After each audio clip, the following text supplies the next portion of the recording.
Welcome back جی. Break پہ جانے سے پہلے تو ہم نے بات کی محترمہ بے نظیر بھٹو صاحبہ کے بارے میں کہ ان کی اسیسینیشن کس نے کی اور کون رسپانسبل تھا اس ساری چیز کے لیے. لیکن اب تھوڑا سا آگے چلتے ہیں. ایک تو رپورٹ بھی بنائی ہوئی ہے, مجھے بتایا جا رہا ہے کہ وہ چلانی ہے ہم نے. وہ رپورٹ میرے خیال میں آپ دیکھ لیجئے محترمہ کی زندگی کے بارے میں, پھر ہم بات کو آگے لے کے چلتے ہیں. جی 1953 میں ذوالفقار علی بھٹو کے گھر پیدا ہونے والی پہلی بیٹی بے نظیر بھٹو اپنے باپ کی پنکی اور عوام کی بیوی, جو ایک طرف تو اعلیٰ تعلیمی اداروں میں اپنی قابلیت کا لوہا منواتی رہی, تو دوسری طرف ذوالفقار علی بھٹو جیسے باپ کی سیاسی بصیرت سے سیاست کی اونچ نیچ سے بھی واقف ہوتی رہی. وہ 1979 میں اپنے باپ اور سیاسی قائد کا سایہ کھو بیٹھی. بے نظیر قید ہوئیں اور پھر جلا وطن.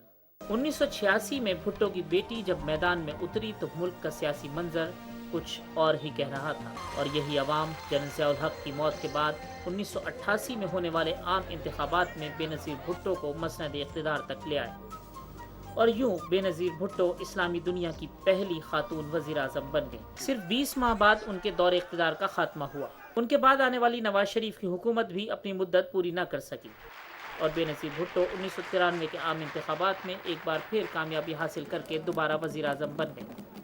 دوسرے دور حکومت میں بے نظیر بظاہر مضبوط تھیں.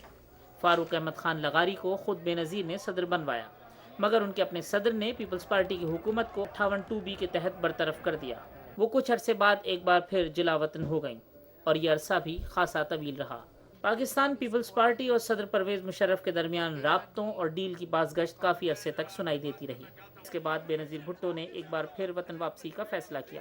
18 اکتوبر سن 2007 کو بے نظیر نے اپنے ملک میں قدم رکھا تو تاریخ ایک بار پھر اپنے آپ کو دہرا رہی تھی, مگر آنے والے لمحوں کا کسی کو علم نہ تھا. پیپلز پارٹی کی چیئرپرسن نے ہمت نہیں ہاری اور انتخابات کے اعلان کے ساتھ ہی اپنی جماعت کی انتخابی مہم کے لیے ملک بھر میں سرگرم ہو گئیں. 27 دسمبر سن 2007 لیاقت باغ کے جلسہ عام میں موجود پیپلز پارٹی کے جیالوں کو کیا خبر تھی کہ ان کی قائد ان سے آخری بار خطاب کر رہی ہیں.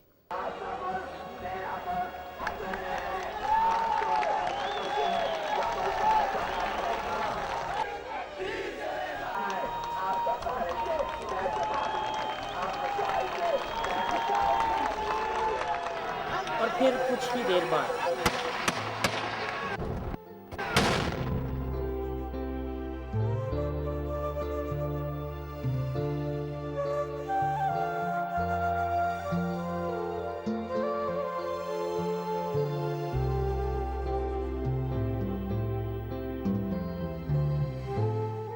صرف بلاول, بختاور یا آصفہ ہی کی دنیا نہیں لٹی. اپنی قائد پر جان چھڑکنے والے لاکھوں لوگ کبھی نہ ختم ہونے والے غم سے دوچار ہو گئے.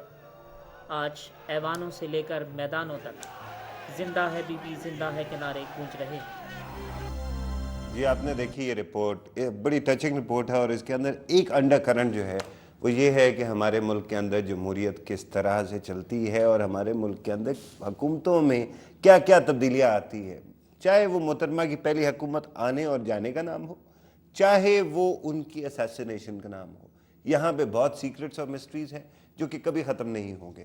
لیکن اسی سیکرٹس اینڈ مسٹریز کے اندر ایک اور چیز آتی ہے کہ آج کی پیپلز پارٹی کی گورنمنٹ اگر اس وقت اپنے لیڈر کو کی اسیسینیشن کا پتہ نہیں چلا سک رہی تو کیا وہ ڈیلیور کر پا رہی, اور اگر نہیں کر پا رہی تو آگے کیا ہونے والا ہے. ایک سائڈ پہ ہم دیکھتے ہیں کہ کبھی فوج سے کنفرنٹیشن ہوتی ہے, کبھی سپریم کورٹ سے کنفرنٹیشن ہوتی ہے. آج ہمیں یہ لگا, یا لوگ کم از کم یہ کہہ رہے ہیں کہ اعتزاز احسن وہ ایک جواب ہے جو کہ سپریم کورٹ کی طرف سے آتے ہوئے جتنے بھی فیئرز, تھریٹس ہیں ان کا جواب ہو سکتا ہے. وزیر جوگیزئی صاحب سے پوچھتے ہیں کہ کیا اس میں آپ کو کچھ سچائی نظر آتی. سر فاروق, پہلے تو بات یہ ہے کہ ہمارے ملک میں جتنی ہم نے پولیٹیکل سٹرگل کی ہے جمہوریت کے لیے, جتنی خواہش ہے عوام کی جمہوریت کے لیے, اتنی ہی جمہوریت ہم سے دور ہے. ٹھیک, جمہوریت کسی بھی الیکشن, یہ سٹرگل جو ہے کولو کی بیل کی طرح تو نہیں ہے کہ ایک ہی جگہ پہ. یہ پروسیس جو الیکشن کا ہے, پارلیمنٹ میں کسی کا آنا اور بیٹھنا اور تقریر کرنا, کسی کو سپیکر بنانا, کسی کو پرائم منسٹر بنانے دینا, جب تک رول آف لا نہیں ہوگی, جب انفارمیشن کو ایکسیس آپ کی نہیں ہوگی, ٹھیک, تب تک جمہوریت مجھے بہت دور دور نظر بھی نہیں آ رہا ہے. اور پاکستان میں تو الحمدللہ 18th امینڈمنٹ نے تو پولیٹیکل پارٹیز کو ڈکٹیٹرشپ بنا لی ہے. ٹھیک ہے, الحمدللہ بھی کہہ رہے ہیں آپ, پیپلز پارٹی کی تعریف بھی کرتے ہیں پھر خلاف بھی بولتے ہیں, تو دونوں چیزیں. نہیں بول رہا ہوں, میں خلاف نہیں بول رہا ہوں. الحمدللہ اس میں ڈکٹیٹرشپ بنا لی ہے 18ویں ترمیم. اس میں پوری خلقت پاکستان شامل ہے, صرف پیپلز پارٹی نہیں شامل. پی آئی کا بھی یہی حال ہے, پی ایم ایل این کا بھی یہی حال ہے. میں نے کہا کہ پی ٹی آئی میں کہہ رہا ہوں ساری ڈکٹیٹرشپس ہیں, اس میں یہ ایک بہت بڑا ایشو ہے, اس کو ڈسکس کرنا چاہیے. اس میں پوری خلقت شامل ہے, مولوی شامل ہیں, اس میں لیفٹسٹ شامل ہیں, اس میں رائٹسٹ شامل ہیں. بالکل صحیح ہے. اب میرے سوال کی طرف آ جائیں گے. صرف جماعت اسلامی ایک واحد جماعت ہے پاکستان میں جو وہ بہت زبردست ہے, لیکن بہرحال ہم آگے چلتے ہیں. یہ جو آپ جمہوریت کی بات کر رہے ہیں, یہ جمہوریت نہیں ہے. جمہوریت بے نظیر کی 2 مرتبہ حکومت آئی ہے. پہلی حکومت میں خود اس نے کنفیس کیا کہ میں ایک میجر کو ٹرانسفر نہیں کر سکتا. میجر کو ٹرانسفر نہیں کر پاتی تھی. سر آج کے دن کوئی حالت بہتر ہے اس سے؟ کیوں؟ یہ پالیٹیشین کی کمزوری ہے کہ ہم ایک لنگڑے لولے حکومت میں جاتے ہیں, کریں جو بھی کرنا کرتے ہیں. میجر کو تو ٹرانسفر پرائم منسٹر نے کرنا بھی نہیں ہے نا. ٹھیک ہے نا, وہ تو اس کے نہ بھی کریں. نہیں, prime minister is suppose to be chief executive, تو اگر وہ کسی کو ٹرانسفر کرنا چاہے تو کوئی نہ کوئی بٹن تو اس کے پاس ہوگا جس سے کوئی impact This is the wrong argument. This is the wrong argument. نہیں. کیوں؟ She said it after in Lahore. ٹھیک ہے نا, لیکن میں نہیں سمجھتا ہوں کہ ہم ابھی جمہوریت کے لیے, ہمارے خود پارٹیز میں جمہوریت نہیں ہے, اس میں پارٹیز میں جمہوریت نہیں ہے, ٹھیک ہے, اس میں جمہوریت نہیں ہے.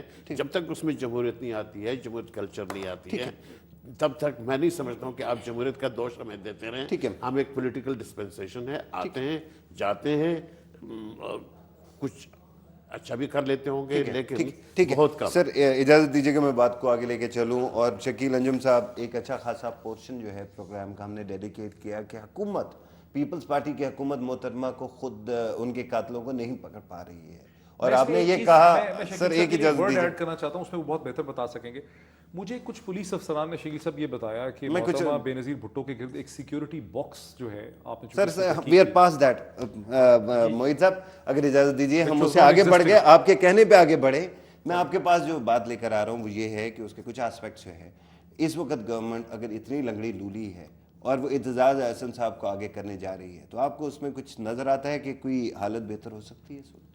اس اگر آپ میں گورننس کی لیول کی بات کر رہا ہوں, جب پاور نہیں ہے. گورننس وہ گورنر ہے ہی نہیں نا, وہ تو کوئی اور گورنر کر رہا ہے. کون کر رہا ہے؟ جو بھی کر رہا ہے, جن تک پہنچنا مقصود تھا. نہیں, اشاروں کی بات کر رہے ہیں. اشاروں میں میں کہہ رہا ہوں نا کہ کھل کے بات کریں, ملک میں جمہوریت ہے, ملک میں آزادی ہے, صحافت ہے. سارے رستے روک دیے انہوں نے ادھر جانے کے لیے جہاں جانا تھا. ٹھیک ہے, دیکھیں انہیں کلیئر ہونا چاہیے تھا. میں تو اس چیز کا قائل ہوں, اگر آئی ایس آئی پہ یا ایم آئی پہ, میں نہیں, اگر آئی ایس آئی یا ایم آئی پہ کوئی اشارہ ہوا تھا تو انہیں کلیئر ہونا چاہیے, انہیں بھی عدالت میں آنا چاہیے تھا. ٹھیک کہ عدالت کے ذریعے خفیہ کمروں میں بیٹھ کے, جیسے رؤف کمیشن نے, کمیٹی نے انہیں کلیئر کیا, کلین چٹیں دیں, اور وہ چٹیں لے کے مطلب اپنے آپ کو کلیئر سمجھنے لگے. اس کی کیا ضرورت تھی؟ اگر دیکھیں, اگر کوئی سرخ, میں شک وہی سے شروع ہوتا ہے نا, شک سے ہی آپ مجرم تک پہنچتے ہیں. 100 آدمی وہی شک کرتے ہیں, ایک مجرم نکلتا ہے. اسی طرح میں وہی کہہ رہا ہوں کہ ان کو بھی کلیئر ہونا چاہیے تھا, نصرت نعیم کو بھی کلیئر ہونا چاہیے تھا, اور اعجاز ندیم صاحب کو. شکیل صاحب, we have made that point, that is agreed. آپ کی بات سب نے بائی کر لی ہوگی جتنے لوگوں نے دیکھا ہے, لیکن آپ سے جو اب سوال ہے, where do we go from here? At this moment there is a political party in power جس کا آپ کہتے ہیں کہ اس وقت ڈیموکریسی اس کے ہاتھ میں نہیں ہے, حکومت اس کے ہاتھ میں نہیں ہے. اگر وہ ریکلیم کرنے کی کوشش کر رہی ہے with new names, with new persons, will it be possible? نہیں, وہ تو اپنی سروائیول کے لیے کر رہی ہے, بے نظیر بھٹو کے قاتلوں کو گرفتار کرنے. نہیں, بے نظیر بھٹو کے قاتلوں کو نہیں, لیکن اپنے سروائیول کے لیے کامیاب ہو جائے گی. کیونکہ پچھلے گزشتہ چند ہفتوں سے, جب سے میمو گیٹ کا بھی ذکر کر رہے تھے موہت صاحب, تو جب سے میمو گیٹ آیا ہے اس وقت سے ہم نے سنا ہے کہ ایوان ہلتے ہیں اور ان کی آوازیں آ رہی ہیں, تو اس میں کوئی اسٹیبلٹی آ جائے؟ ممکن ہے جی, ممکن ہے کوئی اگر سر, یہی سوال میں آپ کے پاس لے کر آیا. دیکھیں, آپ نے اعتزاز احسن صاحب کا تھا, پریزیڈنٹ جب بولے گڑی خدا بخش میں, اس کے بعد اعتزاز احسن صاحب کا وہاں بولنا اور سینٹر سٹیج لینا, سینٹر سٹیج اور پہ انٹروڈیوس کرایا پریزیڈنٹ نے کہ اب یہ بولیں گے. ہاں, پریزیڈنٹ کا ان کو انٹروڈیوس کرنا, ان کا سینٹر سٹیج لینا, جبکہ وہ خود بھی اپنی مصلحتوں کی وجہ سے سینٹر سٹیج نہیں لیتے تھے, یہ پیریفری میں رہے ہیں, اور ان کا ایک بہت بڑا اسٹیچر ہے اعتزاز احسن صاحب کا. یہ بڑی سگنیفیکنٹ موو ہے, سگنیفیکنٹ موو ہے. نہ صرف اعتزاز احسن صاحب ایک ایسی شخصیت ہیں جس پہ پاکستان کی تمام سیاسی جماعتوں کو بڑا اعتماد ہے.